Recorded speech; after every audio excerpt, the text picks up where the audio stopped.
Thank you for joining Market Insights. I'm Jack Thurman, president of BKD Wealth Advisors. Employee education has become a key focus for retirement plans. But do plan sponsors really know how to educate their employees to be ready for retirement?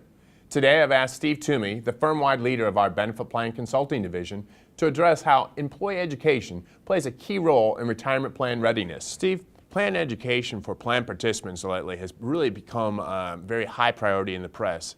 Can you tell us why that has become such a high priority? Yeah, Jack, as an overview, there's really three key components to creating a plan that will successfully prepare employees for retirement.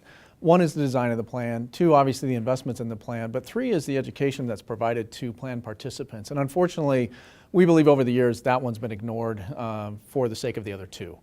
And education, I think historically, the meetings that were held, they weren't really education meetings, they were informational meetings. And it was, well, here's what's going on in the plan, here's what's going on in the markets and the economy, here's what's going on with investments, but it wasn't, here's what you need to be doing to be prepared for retirement.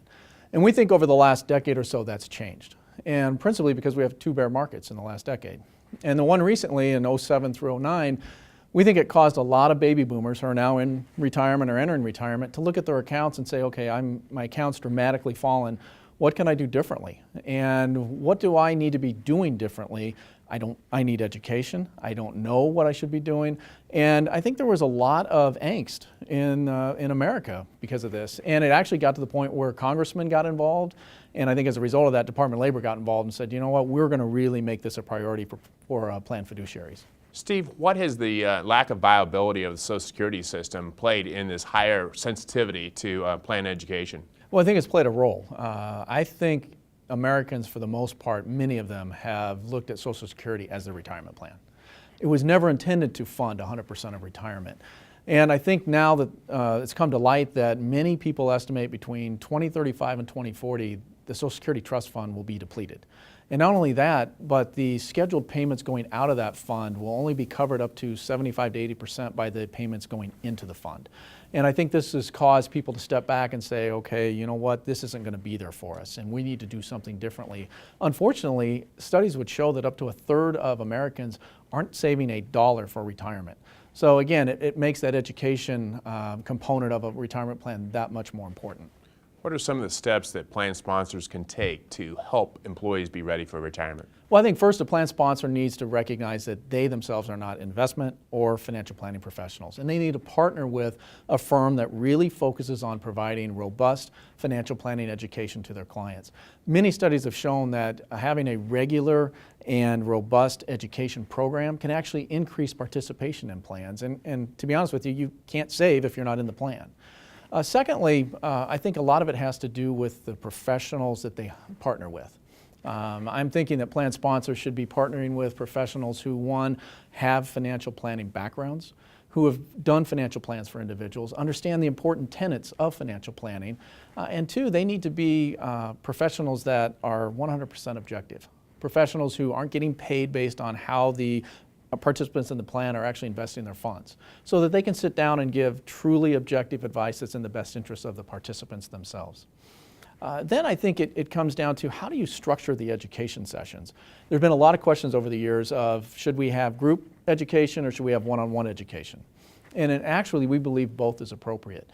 In the group education sessions, we also believe that steps can be taken to make that a more viable option for education. So for instance, we believe that plan sponsors and their consultants should actually segment the population of employees into different demographics. And so for instance, maybe you have your baby boomer group, you have your Generation Y and your Generation X group.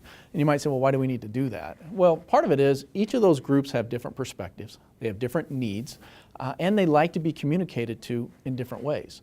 When you get them all together in one, you've got 20-year-olds all the way up to 65-year-olds in a group. They're going to be less likely to ask questions. They're going to think their question maybe isn't relevant to the rest of the group. So when you segment it and you actually have like-minded people in groups together, they're going to be more apt to ask questions that are relevant to them and get the answers they need in terms of how can I be prepared for retirement. And so then once you have your education sessions and if you've got a good program in place, you need to complement that program with robust web-based financial planning tools. And tools that not only provide maybe retirement planning scenarios, but tools that can help a participant with other aspects of their wealth, such as college funding. Maybe it's budgeting. Maybe it's how to write a will. And there's certainly a lot of great web-based tools out there, and the key is finding one that you're comfortable with and making sure that you are providing consistent education to participants with those tools. One other tool that we think is important is having the ability to do what we call a gap analysis. And pure and simply what that means is looking at an individual, how much are they saving today, but how much are they saving versus how much should they be saving? So what is that quote-unquote gap? And just being able to provide that information to a participant so that they can make the appropriate decisions in the plan. Great ideas, Steve. Thank you. As trends develop, which could impact our clients and raise common questions, we will continue to provide these educational broadcasts. For more information about BKD Wealth Advisors, please visit our website at bkdwa.com. Thank you for joining us today.